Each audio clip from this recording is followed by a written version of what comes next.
Hi everybody, I'm Hal Weeks for Stalking the Wild Autoharp, back with reason number 487, why you should play the Autoharp. Why you should play the idiot Zither. That's right, sometimes I feel like an idiot when I play this instrument because it's so limited. But that's just me. I feel like an idiot when I complain about it. And that's really the problem, because every instrument has its limitations, and those limitations are what make them rock. So rock on with the Autoharp, accept its limitations. Today, our favorite limitation: hard to push buttons at the bottom. These buttons that are very close to the bottom of the Autoharp, well, they're just hard to push. And so, yes, there is a key that you can play in down here.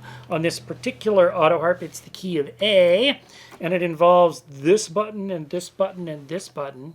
And those are only, especially up here, they're only that far away from the bottom bridge. And that's the problem.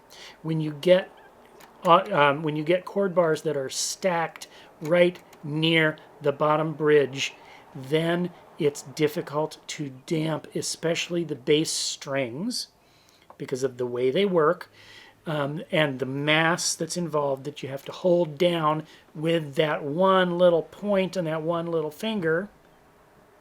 It's hard. So, what's the way around this one? What's the positive strokes?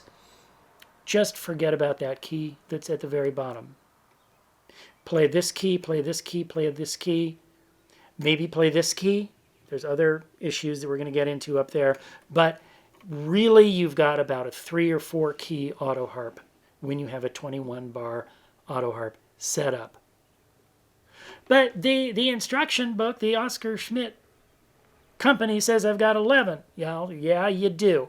But they don't have the bass notes. They don't have, they're inconvenient. They're stretched out all over the place. The minors aren't there. You don't really have 11 full keys. Plus, this one at the bottom, just forget about it. What it's for is to move everything else up.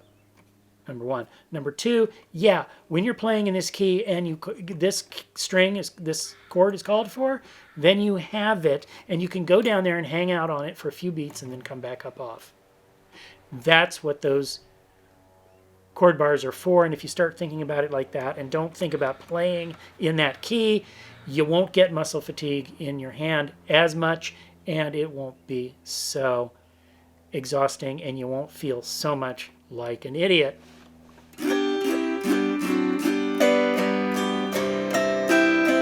Does that term offend you? It was supposed to be offensive, not on my part, but in history when it was called the idiot Zither. And we're going to be getting to the subject of Autoharp inadequacy syndrome later on in this series, because that's a severe limitation.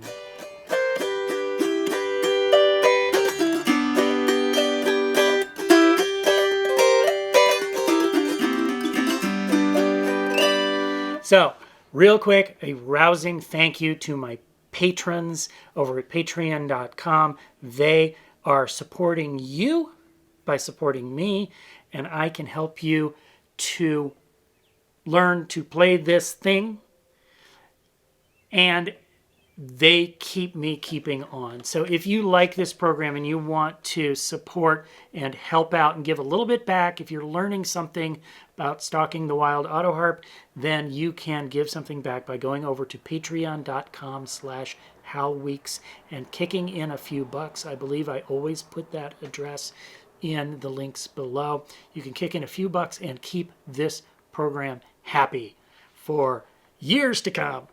So, I'm Hal Weeks. We'll catch you next time on Stalking the Wild Autoharp /Idiot Zither. Bye-bye.